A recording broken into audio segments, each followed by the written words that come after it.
मुझे ये बताइए कि अभी पिछले दिनों मैं न्यूज़ में पढ़ा था कि आपने बकरी पाल ली है। बकरी क्यों? आप वजीर आजम हैं, ये चीज़ें आपको जेब देती हैं?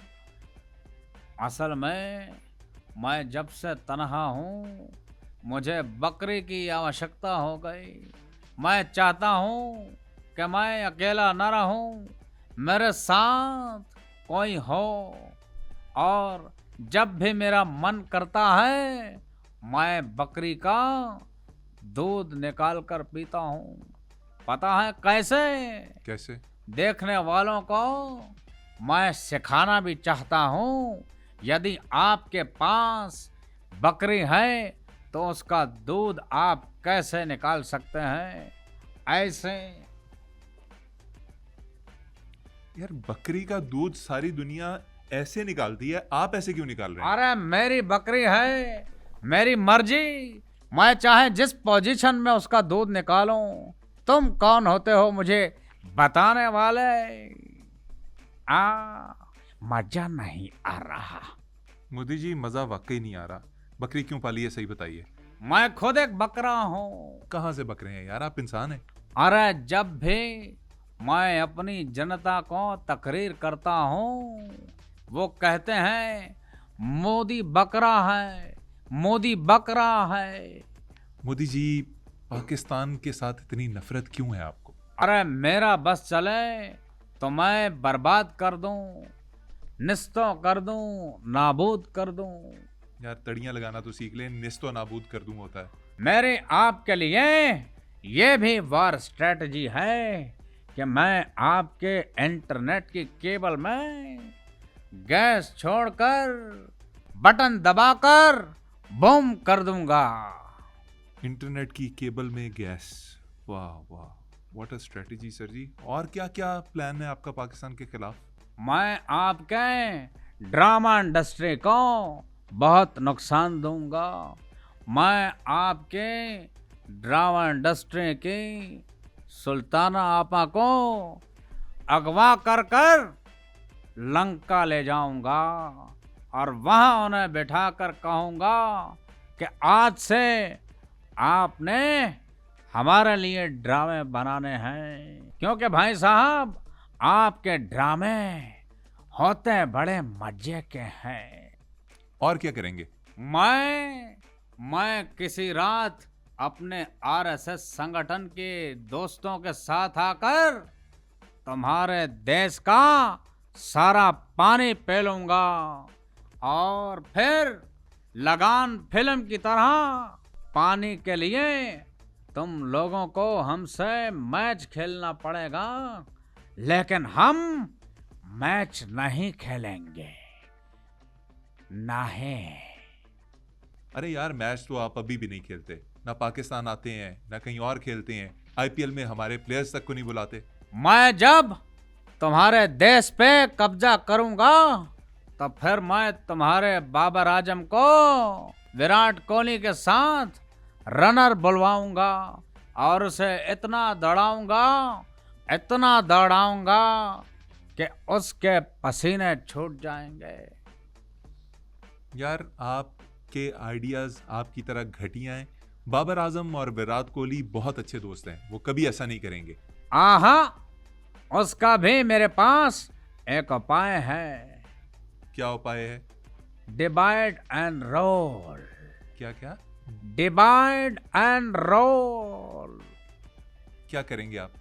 मैं विराट से कहूंगा कि बाबर अनुष्का की कमरा बंद करके फिल्में देखता है। यार, क्या ही घटिया आदमी पाए गए आप। अपन तो ऐसा ही चाहे। मुझे ये बताइए कि आप अक्सर कहते हैं 56 की छाती, 56 की छाती। कहाँ से 56 की छाती है आपकी? भाई साहब, दरअसल मेरी छाती 18 साल की उम्र में आना शुरू हुई थी। तो अब आप कितने साल के हैं? I am fucking 74। तो छाती 56 की कैसे हुई? मैं हूँ फकिंग 74 का, तो छाती 56 की हो क्या ना है? यार, एक बात बताइए, बातों बातों में। हाँ, पूछो सज्जन पूछो। ये डोनाल्ड ट्रंप का नाम गलत क्यों लेते हैं आप? अरे भाई साहब, जब डोनाल्ड ट्रंप हमारे देश में आए तो उन्होंने हमारे लोगों के नाम गलत लिए। हमने बदला लिया। हमने बजाय डोनाल्ड ट्रंप कहने के डोनाल्ड ट्रंप कह दिया। हमारे कलेजे को ठंडक महसूस हुई। मजा नहीं आ रहा। पाकिस्तान के बारे में और क्या ख्यालात हैं आपके? मैं तुम लोगों के गुजरात में अपने गुजरात वाला काम करूंगा। आप ना गुजरात कभी गए नहीं। वहां जूते बनते भी हैं और पड़ते भी बहुत हैं। आपसे ना एक बंदा नहीं संभाला जा सकता। चौधरी शुजात। चौधरी शुजात कौन? हाँ, वो पाकिस्तान का स्टीफन हॉकिंग। अरे यार, कैसी बातें कर रहे हैं? उनके थोड़े से मसाइल हैं। अरे मसाइल नहीं, बहुत तेज आदमी है। क्या तेजी दिखाई है चौधरी शुजात ने आपको? एक दफा मैं उनकी प्रेस कॉन्फ्रेंस सुन रहा था। अच्छा। जनाब अपनी तकरीर कर रहे थे। मुझे कुछ समझ नहीं आया। मैंने मोबाइल रिकॉर्ड पे डाला और ऑडियो रिकॉर्ड करके अपनी फॉरेंसिक टीम को दी।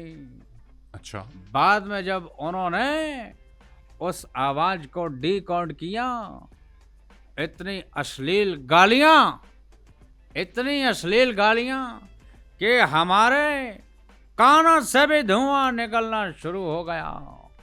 हाँ, तो बस उन्हीं के पेटे पड़ेंगे आप अगर गुजरात की तरफ आपने आंख भी उठा के देखा। उनका होम टाउन है और बड़े वो अपने इलाके से प्यार करने वाले शख्स हैं। अच्छा, चलो फिर गुजरात को छोड़ देते हैं। हम तो वैसे भी फकीर आदमी हैं, झोला उठाए कहीं भी चल देते हैं। जी, अच्छा किया आपने चल दिए। मुझे ये बताइए, आपकी तालीम कितनी है? मेरी तालीम है फौद। और मैं समझा नहीं मोदी जी, फुद क्या? फौद माना, फौद यानी के PhD।